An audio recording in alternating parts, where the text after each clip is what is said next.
Hello বন্ধুরা, travel with চই চ্যানেলে দুবলাগুড়ি ব্লগে আপনাদের সবাইকে স্বাগত। 15ই আগস্ট 2024 স্বাধীনতার 78তম বর্ষে আমরা চলে এসেছি উড়িষ্যার বালাসোর জেলায় অবস্থিত দুবলাগুড়ি সমুদ্র সৈকতে। কলকাতা থেকে মাত্র 4 ঘন্টা দূরে অবস্থিত এই শান্ত নির্জন সমুদ্র সৈকত 1 থেকে 2 দিনের বেড়ানোর অন্যতম গন্তব্য হয়ে উঠেছে এখন। সড়ক ও রেলপথে খুব সহজেই পৌঁছে যাওয়া যায় এই দুবলাগুড়ি সমুদ্র সৈকতে। দুবলাগুড়িতে কোথায় থাকবেন, কি কি দেখবেন, এখান থেকে আর কোথায় কোথায় যাওয়া যায় এবং সর্বোপরি খরচ সংক্রান্ত সব তথ্য রইল এই ভিডিওতে। সড়ক পথে দুবলাগুড়ির দূরত্ব 245 কিলোমিটার, সময় লাগে 4 থেকে 5 ঘন্টা। রেলপথে দূরত্ব 228 কিলোমিটার, সেক্ষেত্রে সময় লাগে 3 থেকে 4 ঘন্টা। কলকাতা থেকে বালাসোর যাওয়ার সবথেকে ভালো ট্রেন ফলকনামা এক্সপ্রেস। সকাল 8টা 30 মিনিটে হাওড়া থেকে ছেড়ে বালাসোর পৌঁছয় সকাল 11টা 38 মিনিটে। ভাড়া স্লিপার ক্লাসে 205 টাকা ও এসিতে 555 টাকা থেকে শুরু। ফলকনামা এক্সপ্রেস ছাড়াও আরও কয়েকটি ট্রেন আছে হাওড়া থেকে বালাসোর যাওয়ার জন্য। বালাসোর বললেই সর্বপ্রথম যার নাম স্মৃতির পাতায় উজ্জ্বল হয়ে ওঠে তিনি হলেন শহীদ বিপ্লবী শ্রী যতীন্দ্রনাথ মুখার্জি, আমাদের অতি পরিচিত বাঘা যতীন। আমাদের বুড়িবালা নদীর উপর থেকে যেতে হলো না, যেহেতু আমরা গাড়ি নিয়ে গেছি। যে সকল দর্শক বন্ধুরা ট্রেনে করে যাবেন তারা বালাসোর স্টেশনে নেমে ওখান থেকে গাড়ি বা অটো যে কোনো ভেহিকেলে আসলেই বুড়িবালা নদীর দেখা পাবেন। বুড়িবালা নদী বা বুড়াবালাঙ্গ নদী। বালাসোরের এই বুড়িবালা নদীর তীরেই রক্তক্ষয়ী সংগ্রামের মধ্য দিয়ে 4 সহযোদ্ধার সঙ্গে আমাদের স্বাধীনতার উদ্দেশ্যে নিজেদের বলিদান দিয়েছিলেন শহীদ বিপ্লবী শ্রী যতীন্দ্রনাথ মুখার্জি। 1915 সালে সেপ্টেম্বরের 9 তারিখে এই বুড়িবালা নদীর তীরেই ইংরেজদের সঙ্গে হয়েছিল সেই অসম যুদ্ধ। এখন সময় 7:30। সোমনাথদের নিয়ে আমরা বেরিয়ে পড়লাম 6:45 নাগাদ। তো 7:30টায় কোলাঘাট। রাস্তায় প্রচণ্ড জ্যাম ছিল। 15ই আগস্ট, স্বাভাবিক ব্যাপার, এটাই জ্যাম থাকাটাই স্বাভাবিক। তখন একটু কোলাঘাটে বিখ্যাত জায়গা সেরে পাঞ্জাবে ব্রেকফাস্ট হয়ে যাক। আলটিমেট মিনিট 15-20 অপেক্ষা করার পরে আমাদের চলে এলো আজকের প্রাতরাশ। সবার জন্যই ছোলে বাটুরে। এই হচ্ছে আমাদের নতুন সদস্য। হাই। চৈতালিরটা এখনও আসেনি, চৈতালির ইডলি আসছে। হাতে স্টিয়ারিং আর স্পিকারে সানডে সাসপেন্স বা গপ্পমিরের ঠিক। এ আমার জীবনের এক দুর্দান্ত কম্বিনেশন।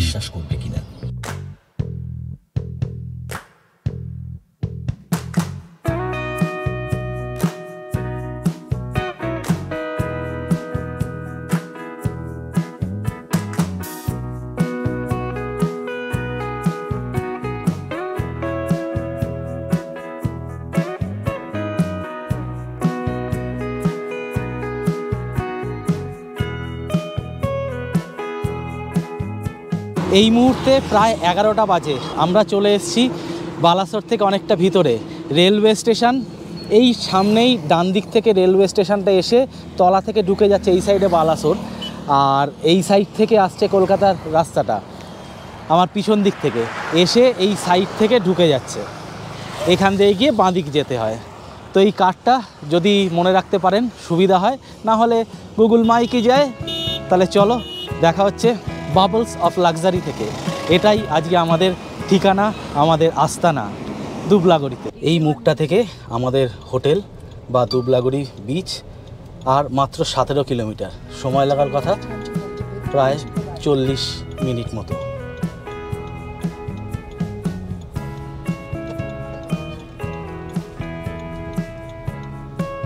এই আমরা বাঁ দিকে ঘুরে যাব এবার।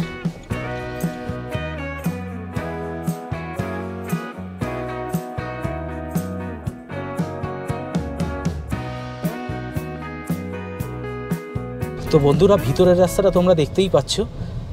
অবস্থা কিন্তু খুব একটা ভালো নয়। ছোট গাড়ি আনলে কিন্তু রাস্তায় অনেক জায়গাতেই বেশ বড় বড় গর্ত, সেক্ষেত্রে হ্যাচব্যাক সিডান খুব অসুবিধা হবে। একটু দেখে শুনে চালিও। 18 কিলোমিটার মতো রাস্তাই প্রায় পুরোটাই খারাপ এখন অবধি যা দেখতে পাচ্ছি। তো দেখতে থাকো আগে কি হচ্ছে। রাস্তাটা এখান থেকে এরকম সোজা এসে এই যে বাঁ দিকে ঘুরে গেল। প্রচণ্ড সরু রাস্তা, একদম সরু রাস্তা।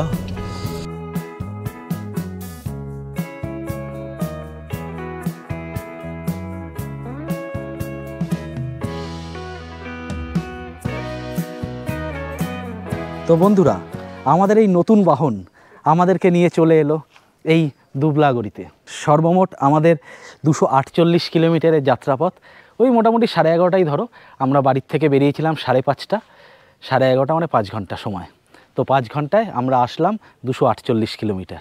আসার সাথে সাথেই আমাদেরকে দিয়ে দিল এই একটা কচি ডাব,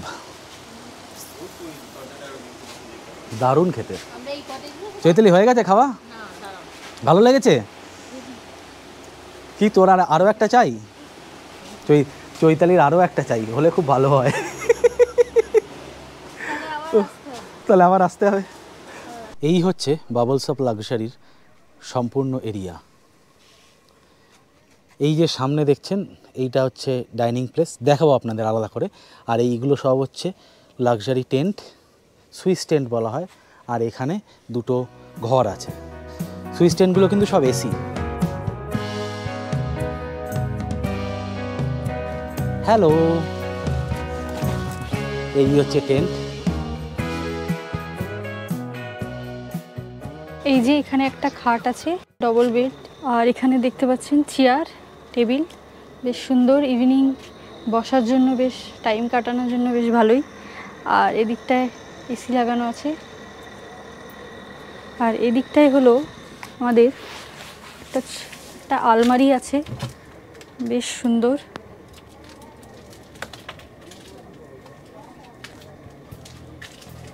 এদিকে একটা মিরর।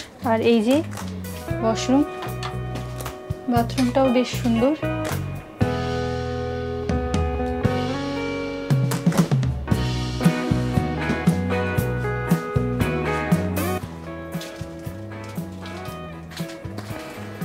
আর ফ্যানও আছে। এই নেসেসারি ফ্যাসিলিটিগুলো আপনারা এখানে পেয়ে যাবেন। তাছাড়া পরিবেশটাও খুব সুন্দর চারিদিকে।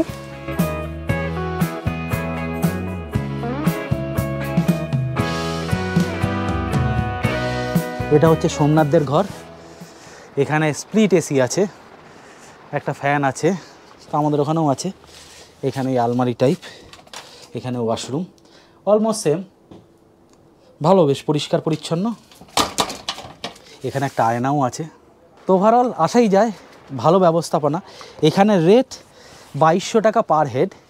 একটা রুমে আপনারা 2 থেকে 3 জন থাকতে পারবেন ম্যাক্সিমাম, যদি বাচ্চা নিয়ে আসেন 3 জন। এখানে এই ছোট টেন্টগুলোও পাওয়া যায় ভাড়া হিসাবে। এইগুলো কিন্তু এসি নয়, নন এসি। ভিতরে সম্ভবত ফ্যান আছে, ভিতরে ফ্যান ট্যানের ব্যবস্থাপনা আছে। এই হচ্ছে টেন্টের রুমগুলো, ছোট ছোট, মাটিতে গদি পেতে বালিশ টালিশ পাতা। এই টেন্টগুলোর কমন টয়লেট হচ্ছে এইগুলো। এই মোটামুটি 1, 2, 4টে মতো টয়লেট আছে। এইগুলোর ভাড়া খুব সম্ভবত 1300 টাকা খাওয়া দাওয়া নিয়ে। এখানে পুরোটাই কিন্তু খাওয়া দাওয়া নিয়ে। আমাদের যে সুইস টেন্টগুলো বললাম সেইগুলো 2200 টাকা পার হেড, 3 বেলা খাওয়া দিয়ে, ব্রেকফাস্ট, লাঞ্চ আর ডিনার। লাঞ্চে 2 ধরনের মাছ থাকবে, বা 1 ধরনের মাছ, ক্র্যাব, এরকম কিছু থাকবে। যাই হোক, ভালো লাগবে বেশ। 2 দিনের ছুটি কাটাতে দুবলাগড়ি খুব ভালো লাগবে। দুপুরে আজকে খাওয়াতে আছে চিংড়ি আর পমফ্রেট। কাঁকড়া আজকে পাওয়া যায়নি, তো এখানে কাঁকড়া হলো না, অসুবিধা কিছু নেই। দেখতে হবে চাঁদিপুরে কি হচ্ছে। এখন সমুদ্র। হোটেল থেকেই সোজা আসলাম, এসে এই হচ্ছে গেট। গেট থেকে ঢুকে ঝাউবন পেরোতে হয়। দুবলাগড়ি 2 দিন থাকলে প্রথম দিন আপনারা রিসর্টটাকে এনজয় করতে পারেন ও সমুদ্র উপভোগ করতে পারেন। তারপরের দিন ক্ষীরচোরা গোপীনাথ মন্দির, ইমামি জগন্নাথ মন্দির, blue lake selfie point, Nilgiri Rajbari, Nilgiri Jagannath মন্দির এবং পঞ্চলিঙ্গেশ্বর ঘুরে আবার দুবলাগড়িতে নাইট স্টে করতে পারেন ও পরের দিন ফিরে আসতে পারেন। অথবা পরের দিন এই সব জায়গা ভ্রমণ করে আপনারা সোজা চাঁদিপুরও চলে যেতে পারেন। আমরাও তাই করেছিলাম। এই সম্পূর্ণ জায়গাগুলো ভ্রমণ করে আমরা চাঁদিপুর চলে গেছিলাম। তার ভিডিও থাকবে পরের সপ্তাহে। ঝাউবনটা কিন্তু বেশ ভালো, এবং পিছনে সমুদ্রের গর্জন শোনা যাচ্ছে রীতিমতো। চলো সেই দিকেই যাই। তবে এই সব জায়গায় রাত্রিবেলাটা না আসাই ভালো, তার কারণ বুঝতেই পারছো, পুরোটাই জঙ্গল এলাকা, সাপখোপ, জোক ঠোক এইসবের ভয় থাকবেই। তাই ব্যাপারটা দিনে দিনে সেরে নেওয়াটাই ভালো। আমরা হোটেলে ঢুকে জাস্ট লাগেজ টাগেজ রাখলাম, রেখে ব্রেকফাস্ট তো রাস্তাতেই করেছি, দেখেছো হেভি ব্রেকফাস্ট ছিল, তার জন্য এখন কিছু খিদে পাইনি আর। তাই এখন চলেছি সমুদ্র দেখতে। সামনে সমুদ্র, দূর দিগন্ত বিস্তৃত সমুদ্র, দেখা যাচ্ছে আলোটা উঠছে। এই দৃশ্যটা আমার ছোটোবেলা থেকে দেখতে খুব ভালো লাগে। এই গাড়ি নিয়ে মন্দারমণি বা দীঘা বা পুরী যেখানেই যাচ্ছি, গাড়ি নিয়ে যেতে যেতে হট করে দিগন্ত রেখা এক জায়গায় বিলীন হয়ে গেল, সেখান থেকেই শুরু সমুদ্র। এই দৃশ্যটা আমাকে বহুবার টেনেছে, আগেও আজও টানে। দারুণ লাগছে। ধুবলাগড়ি অফবিট প্লেস, উড়িষ্যার বালাসোরে। এখানে বেশ কয়েক ধরনের পাখি দেখা যাচ্ছে, এই যে দূরে, ক্যামেরায় হয়তো ঠিকমতো বোঝা যাচ্ছে না। এবং দ্যাটস দ্য সি। এখানে ফেন্সিং করা, আস্তে করে পেরিয়ে যেতে হবে। এখন সমুদ্র অনেক দূরে, দিনে দুবার যখন জোয়ার হয় তখন সমুদ্র অনেকটা কাছে চলে আসে। জোয়ারের টাইমিংটা দেখতে হবে, দেখি যদি কালকে সকালে সম্ভব হয় একবার সমুদ্র স্নান করা, অথবা যদি বিকেলে দেখি সমুদ্র সামনে চলে এসছে তাহলে একবার একটু সমুদ্র স্নান করার চেষ্টা করব। সমুদ্র আমাকে আকর্ষণ করে বরাবরই, আমার সমুদ্র খুবই ভালো লাগে। জল, জঙ্গল, পাহাড় সবেতেই আমি আছি, সবেতেই আমরা আছি। কেমন লাগছে ভিডিওটা? ভালো খারাপ যাই লাগুক কমেন্টে প্লিজ জানিও। তোমাদের কমেন্ট আমাদের কাছে খুব মূল্যবান। তাহলে সিনিক বিউটির এনজয় করো। ওই দূরে দেখো ঝাউবনগুলো কি সুন্দর দেখাচ্ছে।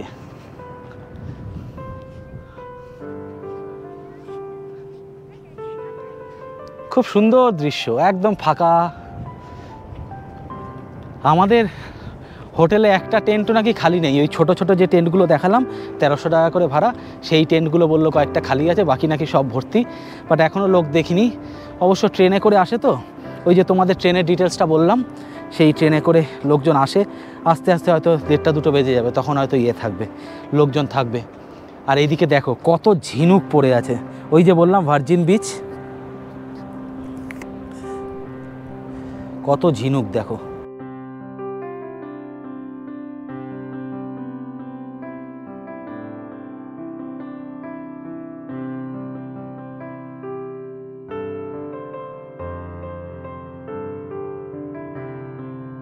তা বলে এখানে শঙ্খ খুঁজতে যেও না, শঙ্খ হয়তো পাওয়া যাবে না।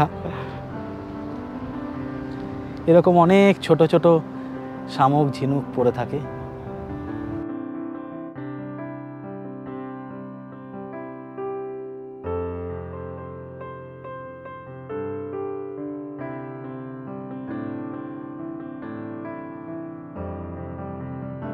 এখানে কিন্তু অনেক লাল কাঁকড়া আছে। এই যে সামনে 2-1 পিস দেখা যাচ্ছে, এই যে গর্তের মধ্যে ঢুকে যাচ্ছে, এই যে দৌড়াদৌড়ি করছে, এই যে টুকটাপ গর্তে ঢুকে গেল, সামনে গেলেই গর্তে ঢুকে যাচ্ছে। এই যে গর্তগুলো দেখছো, এই গর্তের মধ্যে আমি আমার দূরবীন দিয়ে দেখলাম, অনেকগুলো দেখা গেল। সামনে এসে ভাবলাম তোমাদের দেখাবো, কিন্তু ঢুকে গেল ভিতরে। চলো আবার দেখাতে পারলে দেখাচ্ছি। একসঙ্গে দুজন যাবে 200 টাকা 1 রাউন্ড। আচ্ছা, সমুদ্রের পাড় থেকে ঘুরে ঘুরে এসে চান ফ্যান করে ফ্রেশ ট্রেশ হয়ে নিলাম, হয়ে নিয়ে এবার লাঞ্চ ব্রেক। এখন 2 বাজে, তো এবার লাঞ্চ ব্রেক। এটা আজকে আমাদের প্রিমিয়াম লাঞ্চ, ওই 2200 টাকার মধ্যে ইনক্লুডেড এইগুলো, পার হেড 2200 টাকা। প্রথমেই চলে এসছে সাদা ঝরঝরে ভাত, তার সাথে আলু ভাজা, স্যালাড, লেবু। এর সাথে চলে এসছে ডাল, আলু পটলের তরকারি, এর সাথে চিংড়ি মাছের মালাইকারি, আর এই রকম সাইজের পমফ্রেট মাছ। এই হচ্ছে টোটাল খাবার। আমরা সবাই বসে পড়েছি। খাবার দাবার কেমন? দারুণ দারুণ। এখনো পর্যন্ত যা খেয়েছি দারুণ।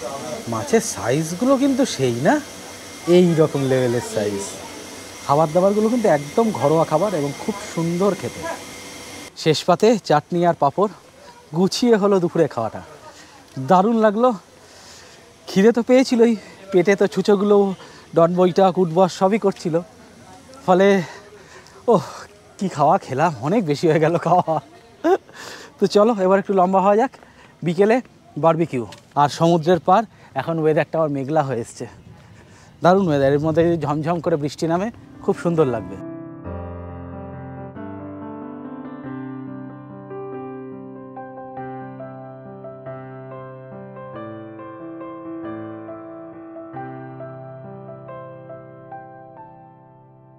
গাড়ি পার্কিংগুলো এই সব সামনে রাখা হয় গাড়িগুলো।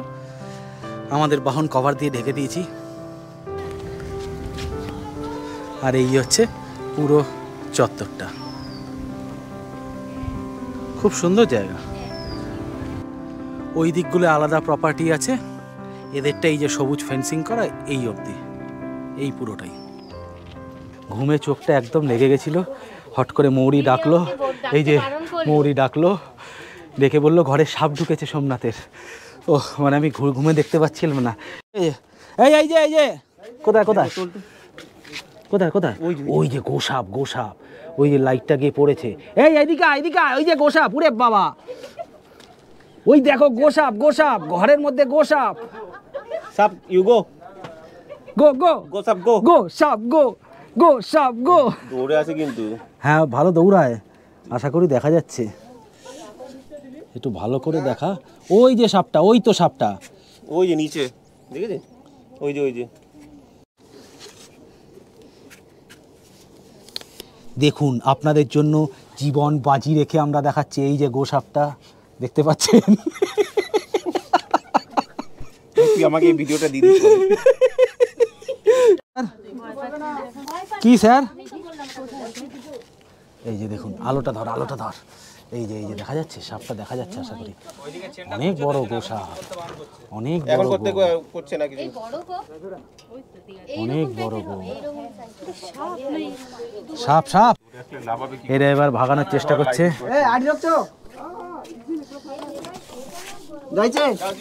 যাচ্ছি যাচ্ছি। কোথায় কোথায় কোথায় কোথায় চলে গেল? কোথায় কোথায় কোথায় কোথায়?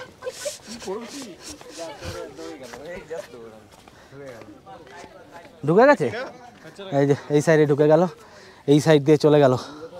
ও থ্রিলিং অভিজ্ঞতা, কি সব শেয়ার করলাম।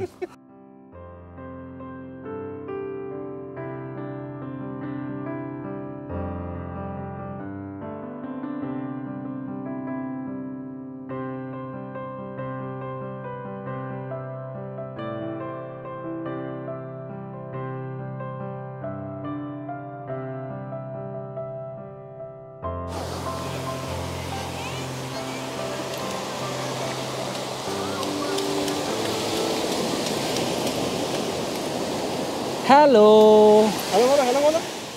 এই যে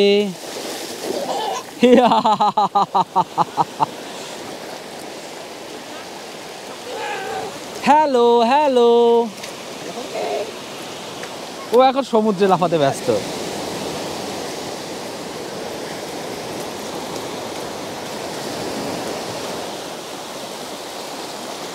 এখানকার জলটা কিন্তু বড্ড ঘোলা।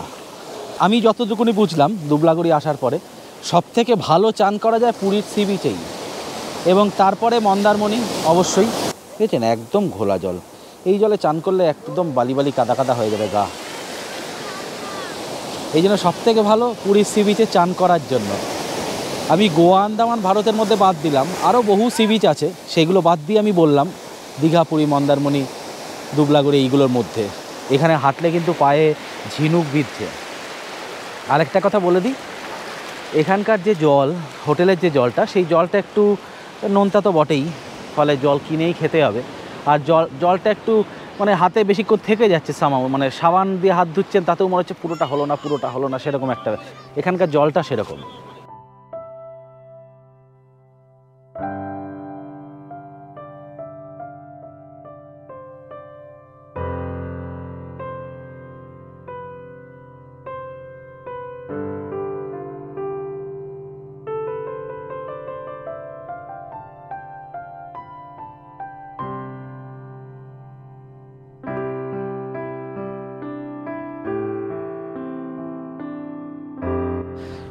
অন্ধকার হয়ে এসছে, আমরা এবার জঙ্গলের ভিতর দিয়ে যাচ্ছি। এখন বাজে 6:27, মানে 6:30। এবার জঙ্গলের দৃশ্যটা দেখো। আমি জানি না ভিডিওগ্রাফিতে কি আসবে, বাট এই হচ্ছে সিন। আমরা হালকা দেখতে পাচ্ছি, ক্যামেরাতে হয়তো দেখা যাচ্ছে না। ভেঙে দিয়েছে, এটাই ছিল তো। পুরোটাই অন্ধকার। পুরোটাই অন্ধকার, আমি কার তুমি কার। এই আধা ভৌতিক পরিবেশে তোমরা কি অনুভব করতে পারছো আমরা কি আদৌ বেঁচে আছি? জয় জয়, ঘুটঘুটে অন্ধকার, ভয় ভয় করছে। ময়ূরী আর চুই হাত ধরে ধরে হাঁটছে। সাবধান, ঘরের ব্যাপার আছে। আপনারা তো দেখতেই পেলেন জঙ্গল দিয়ে আমরা আসলাম, তো যেটা মনে হলো যে বেশ ভয় ভয় লাগছিল, বাট ভালো লাগলো বেশ। আপনারা আসবেন যদি, তাহলে এই অভিজ্ঞতাটা করবেন। যে কোনো সময় একটা শিয়াল টুকিয়ে দিতে পারতো, অথবা একটা সাপ পায়ের গোড়া থেকে এই সর বলেও যেতে পারতো। সেসব কিছুই হয়নি, কিচ্ছু হয়নি। নির্বিঘ্নে চলে আসলাম। আর সবাই সবার মোবাইল জ্বালিয়ে। যাই হোক, স্বাধীনতা দিবসের শুভেচ্ছা। আরজিকর কাণ্ডের জন্য একটা ছোট্ট কালো ব্যাজ সবার জন্যই রইল। শুভ স্বাধীনতা দিবসের শুভেচ্ছা সকল। জয় হিন্দ। এখানেই বারবিকিউ হয়, বসার জায়গা আছে। বারবিকিউয়ের দর হচ্ছে গিয়ে 600 টাকা 1 কেজি। সন্ধেবেলায় চলে এলো লাল চা বা দুধ চা, তার সাথে আমুদি মাছ ভাজা, আমুদি ফ্রাই। ভালো খেতে লেগেছে সবার? ভালো লেগেছে? রাত্রিবেলায় পুরো রিসর্টটাই আলোকিত করে রাখে এনারা এবং খুব সুন্দর লাগে দেখতে। এটা হচ্ছে চিকেন বারবিকিউ, 1 কেজি 600 টাকা। এটা 1 কেজিই আছে। ডিনারে দিয়েছে আমাদের বাসন্তী পোলাও আর চিকেন কষা, সাথে স্যালাড। তাহলে বন্ধুরা, দুবলাগুড়ির গল্প লেখা আমরা এখানেই শেষ করলাম। আগামী সপ্তাহে আপনাদের জন্য নিয়ে আসব দুবলাগুড়ি থেকে চাঁদিপুর ভ্রমণের গল্প। পথে থাকবে আরও অনেকগুলো দর্শনীয় স্থান। তাহলে বন্ধুরা, আজকের জন্য বিদায়।